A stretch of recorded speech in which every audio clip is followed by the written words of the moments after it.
Video के इस भाग में हम लोग वाक्य तथा उपवाक्य के बारे में चर्चा करेंगे तथा इसके साथ ही शुद्धि, अशुद्धि तथा अन्य प्रकार की वाक्यों से संबंधित चर्चाएं होंगी। सामान्य तौर पर वाक्य सार्थक शब्दों का समूह है जिसमें कर्ता और क्रिया दोनों होते हैं, जैसे मोहन, सोहन, बाग, घर, मैदान। यह एक शब्द समूह है पर क्रियापद एक भी नहीं है, अतएव इसे हम वाक्य नहीं कह सकते। इसी प्रकार खाता है, रोता है, पढ़ता है, नाचता है आदि क्रियापदों के समूह को भी वाक्य नहीं कह सकते। वाक्य उसी शब्द समूह को कहेंगे जब उसमें क्रिया और कर्ता दोनों होंगे। जैसे मोहन खेलता है, इसमें मोहन कर्ता के रूप में है और खेलता है क्रिया है। इस वाक्य से पूरा अर्थबोध होता है, अतः यह एक वाक्य है। वाक्य में क्रिया भी निकट रहे, ना कि मोहन तो वाक्य के पहले लिखा जाए और उसकी क्रिया 5-6 वाक्यों के बाद। यदि ऐसा किया जाएगा तो भावबोध में बाधा होगी, इसलिए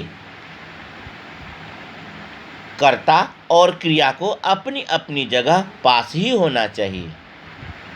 यह वाक्य की दूसरी विशेषता है। साथ ही वाक्य रचना में यह ध्यान रखना चाहिए कि उद्देश्य और विधेय के अर्थ में परस्पर विरोध ना हो। जैसे मोहन आग से खेत सींचता है। व्याकरण की दृष्टि से वाक्य तो ठीक है, पर वाक्य में भाव बोध कराने की योग्यता नहीं है, क्योंकि आग से खेत सींचने का काम नहीं होता। सींचने का काम तो जल से होता है, अतएव यह कहना उपयुक्त होगा कि मोहन जल से खेत सींचता है। कभी कभी हम देखते हैं कि एक वाक्य में अनेक वाक्य होते हैं। इसका तात्पर्य यह है कि उसमें एक वाक्य तो प्रधान होता है और शेष उपवाक्य होते हैं। उदाहरण लीजिए, मोहन ने कहा कि मैं खेलूँगा। इसमें मोहन ने कहा प्रधान वाक्य है और कि मैं खेलूँगा उपवाक्य है। इस प्रकार हम देखते हैं कि उपवाक्य भी 2 या 2 से अधिक पदों का समूह है जो किसी वाक्य का एक अंश है और उसमें उद्देश्य तथा विधेय भी हैं। इसे हम इस ढंग से परिभाषित कर सकते हैं: ऐसा पद समूह जिसका अपना अर्थ हो, जो एक वाक्य का भाग हो और जिसमें उद्देश्य और विधेय हों, उपवाक्य कहलाता है। उपवाक्यों के आरंभ में अधिकतर की, जिससे, ताकि, जो, जितना, ज्यों त्यों, चूंकि, क्योंकि, यदि, यद्यपि, जब, जहाँ इत्यादि होते हैं। उपवाक्य 3 प्रकार के होते हैं: संज्ञा उपवाक्य, संज्ञा उपवाक्य, विशेषण उपवाक्य, क्रिया विशेषण उपवाक्य। पहला, संज्ञा उपवाक्य। जो आश्रित उपवाक्य संज्ञा की तरह व्यवहृत हो उसे संज्ञा उपपद वाक्य कहते हैं। यह कर्म, सकर्मक क्रिया या पूरक, अकर्मक क्रिया का काम करता है, जैसे संज्ञा काम करती है। संज्ञा उपवाक्य की पहचान यह है कि इस उपवाक्य के पूर्व की होता है। जैसे राम ने कहा कि मैं पढ़ूंगा। यहाँ मैं पढ़ूंगा संज्ञा उपवाक्य है। मैं नहीं जानता कि वह कहाँ है। इस वाक्य में वह कहाँ है संज्ञा उपवाक्य है। विशेषण उपवाक्य, जो आश्रित उपवाक्य विशेषण की तरह व्यवहृत हो उसे विशेषण उपवाक्य कहते हैं। जैसे वह आदमी जो कल आया था आज भी आया है। यहाँ जो कल आया था विशेषण उपवाक्य है। इसमें जो, जैसा, जितना आदि शब्दों का प्रयोग होता है। क्रिया विशेषण उपवाक्य, जो उपवाक्य क्रिया विशेषण की तरह व्यवहृत हो उसे क्रिया विशेषण उपवाक्य कहते हैं। जैसे जब पानी बरसता है तब मेढक बोलते हैं। यहाँ जब पानी बरसता है क्रिया विशेषण उपवाक्य है, जिसमें प्रायः जब, जहाँ, जिधर, ज्यों, यद्यपि आदि शब्दों का प्रयोग होता है। इसके द्वारा समय, स्थान, कारण, उद्देश्य, फल, अवस्था, समानता, मात्रा आदि का बोध होता है। तो ऐसी स्थितियों को हम लोग क्रिया विशेषण उपवाक्य कहते हैं। तो स्पष्ट है कि वे उपवाक्य जो संज्ञा की तरह व्यवहार में लाए जाते हैं वह संज्ञा उपवाक्य कहलाते हैं। जो उपवाक्य विशेषण की तरह व्यवहार में लाए जाते हैं वह विशेषण उपवाक्य कहलाते हैं। और जो उपवाक्य क्रिया विशेषण की तरह वाक्य में प्रयोग किए जाते हैं वह क्रिया विशेषण उपवाक्य कहलाते हैं। वाक्य भेद, वाक्यों का वर्गीकरण मुख्यतः दो दृष्टियों से होता है, रचना की दृष्टि से और अर्थ की दृष्टि से। रचना की दृष्टि से वाक्य तीन प्रकार के हैं, सरल वाक्य, मिश्र वाक्य और संयुक्त वाक्य। सरल वाक्य, जिस वाक्य में एक क्रिया होती है और एक कर्ता होता है उसे साधारण या सरल वाक्य कहते हैं। इसमें एक उद्देश्य या एक विधेय रहते हैं, जैसे बिजली चमकती है, पानी बरसा। इन वाक्यों में एक एक उद्देश्य अर्थात कर्ता और विधेय अर्थात क्रिया है। अतः ये साधारण या सरल वाक्य हैं। मिश्रित वाक्य, जिस वाक्य में एक साधारण वाक्य के अतिरिक्त उसके अधीन कोई दूसरा अंग वाक्य हो उसे मिश्र वाक्य कहते हैं। दूसरे शब्दों में, जिस वाक्य में मुख्य उद्देश्य और मुख्य विधेय के अलावा एक या अधिक समापिका क्रियाएं हों उसे मिश्र वाक्य कहते हैं। जैसे वह कौन सा मनुष्य है जिसने महाप्रतापी राजा भोज का नाम न सुना हो। मिश्र वाक्य के मुख्य उद्देश्य और मुख्य विधेय से जो वाक्य बनता है उसे मुख्य उपवाक्य और दूसरे वाक्यों को आश्रित उपवाक्य कहते हैं। पहले को मुख्य वाक्य और दूसरे को सहायक वाक्य भी कहते हैं। सहायक वाक्य अपने में पूर्ण या सार्थक नहीं होते, पर मुख्य वाक्य के साथ आने पर उनका अर्थ निकलता है। ऊपर जो उदाहरण दिया गया है उसमें वह कौन सा मनुष्य है मुख्य वाक्य है और शेष सहायक वाक्य हैं, क्योंकि यह मुख्य वाक्य पर आश्रित है। संयुक्त वाक्य, जिस वाक्य में साधारण अथवा मिश्र वाक्य का मेल संयोजक अव्ययों द्वारा होता है उसे संयुक्त वाक्य कहते हैं। संयुक्त वाक्य उस वाक्य समूह को कहते हैं जिसमें दो या दो से अधिक सरल वाक्य अथवा मिश्र वाक्य अव्ययों द्वारा संयुक्त हों।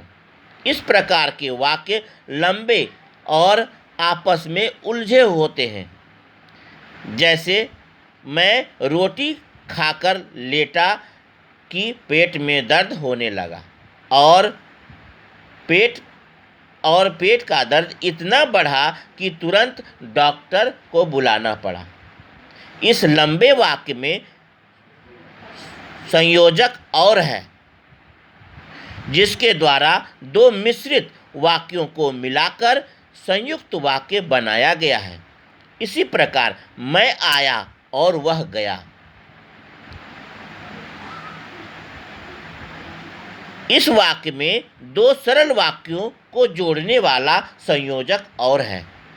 यहाँ यह याद रखने की बात है कि संयुक्त वाक्यों में प्रत्येक वाक्य अपनी स्वतंत्र सत्ता बनाए रखता है। वह एक दूसरे पर आश्रित नहीं होता। केवल संयोजक अव्यय उन स्वतंत्र वाक्यों को मिलाते हैं। इन मुख्य और स्वतंत्र वाक्यों को व्याकरण में समानाधिकरण उपवाक्य भी कहते हैं। अब अर्थ की दृष्टि से, अर्थ के अनुसार वाक्य के 8 भेद हैं: विधिवाचक, निषेधवाचक, आज्ञावाचक, प्रश्नवाचक, विस्मयवाचक, संदेहवाचक, इच्छावाचक, संकेतवाचक। पहला है विधिवाचक, जो विधि या तरीका को बतलाए, जिससे किसी बात के होने का बोध हो। इसमें सरल, मिश्र और संयुक्त तीनों तरह के वाक्य आते हैं। सरल वाक्य का उदाहरण भी इसमें आता है, हम खा चुके। मिश्र वाक्य में मैं खाना खा चुका तब वह आया। संयुक्त वाक्य में मैंने खाना खाया और मेरी भूख मिट गई। निषेधवाचक में निषेधात्मक होता है, जिससे किसी बात के न होने का बोध हो। जैसे सरल वाक्य के अनुसार हमने खाना नहीं खाया। मिश्र वाक्य के अनुसार मैंने खाना नहीं खाया इसलिए मैं फल नहीं खाया। संयुक्त वाक्य के उदाहरण है निषेधात्मक में मैंने भोजन नहीं किया और इसलिए मेरी भूख नहीं मिटी। आज्ञावाचक वाक्य जिससे किसी तरह की आज्ञा का बोध हो, जैसे तुम जाओ, तुम पढ़ो, वह तुम लिखो। प्रश्नवाचक वाक्य जिससे किसी प्रकार के प्रश्न किए जाने का बोध हो, जैसे क्या तुम खा रहे हो, तुम्हारा नाम क्या है। विस्मयवाचक जिससे आश्चर्य, दुख या सुख का बोध हो, उसे विस्मयवाचक वाक्य कहते हैं। जैसे ओह, मेरा सिर फटा जा रहा है। संदेहवाचक वाक्य जिससे किसी बात का संदेह प्रकट हो, जैसे उसने खाना खा लिया होगा, मैंने कहा होगा। इच्छावाचक वाक्य जिससे किसी प्रकार की इच्छा या शुभकामना का बोध हो, जैसे तुम अपने कार्य में सफल रहो। संकेतवाचक जहाँ एक वाक्य दूसरे की संभावना पर निर्भर हो। पानी न बरसता तो धान सूख जाता, यदि तुम न खाओ तो मैं भी ना खाऊं, यदि तुम खाओ तो मैं भी खाऊं। इस प्रकार के उदाहरण संकेत को दर्शाते हैं। वाक्य का रूपांतरण किसी वाक्य को दूसरे प्रकार के वाक्य में बिना अर्थ बदले परिवर्तित करने की प्रक्रिया को वाक्य परिवर्तन कहते हैं। हम किसी भी वाक्य को भिन्न भिन्न वाक्य प्रकारों में परिवर्तित कर सकते हैं। उनके मूल अर्थ में तनिक विकार नहीं आएगा। हम चाहें तो एक सरल वाक्य को मिश्र या संयुक्त वाक्य में बदल सकते हैं। सरल वाक्य हर तरह के संकटों से घिरा रहने पर भी वह निराश नहीं हुआ। यही संयुक्त वाक्य में जब बनेगा तो होगा संकटों ने उसे हर तरफ से घेरा किंतु वह निराश नहीं हुआ। मिश्र वाक्य का जब उदाहरण होगा तो होगा यद्यपि वह हर तरह के संकटों से घिरा था तथापि निराश नहीं हुआ।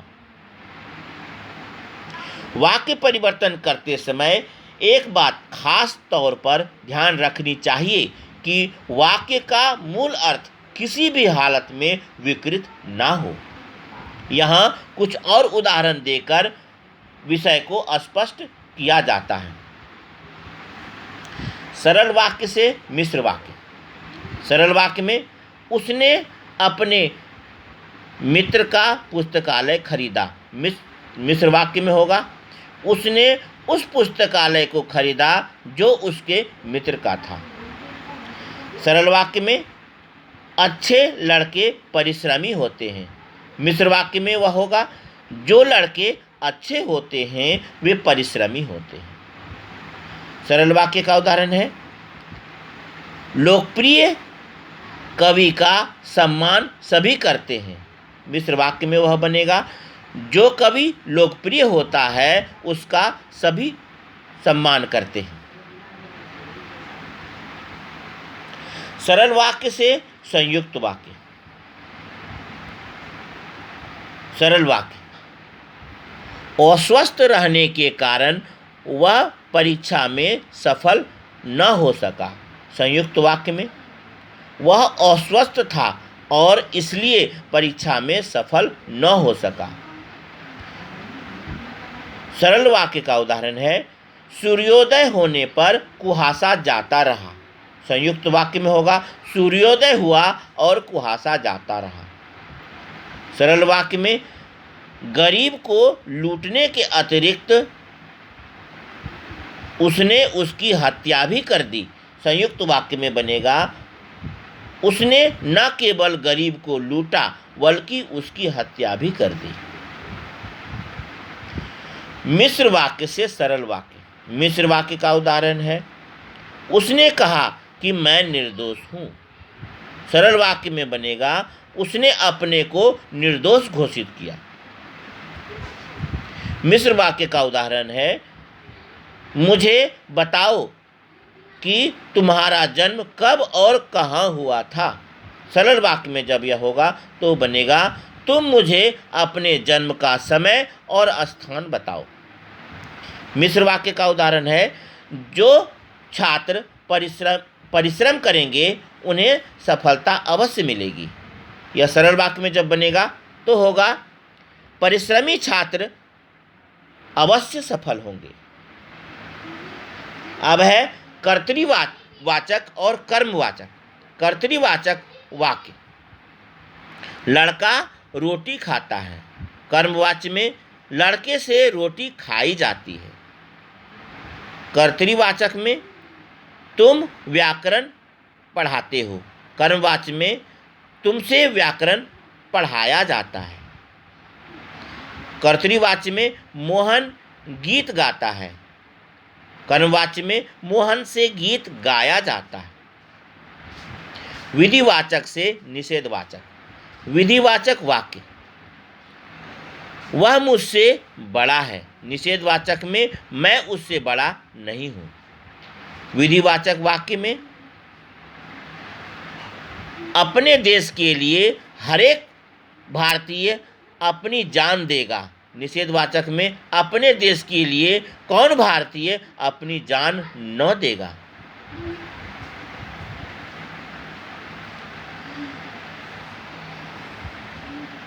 इस प्रकार यह थे इन भेदों की चर्चा और वह वाक्य की परिभाषाओं और उनके भेदों का वर्णन।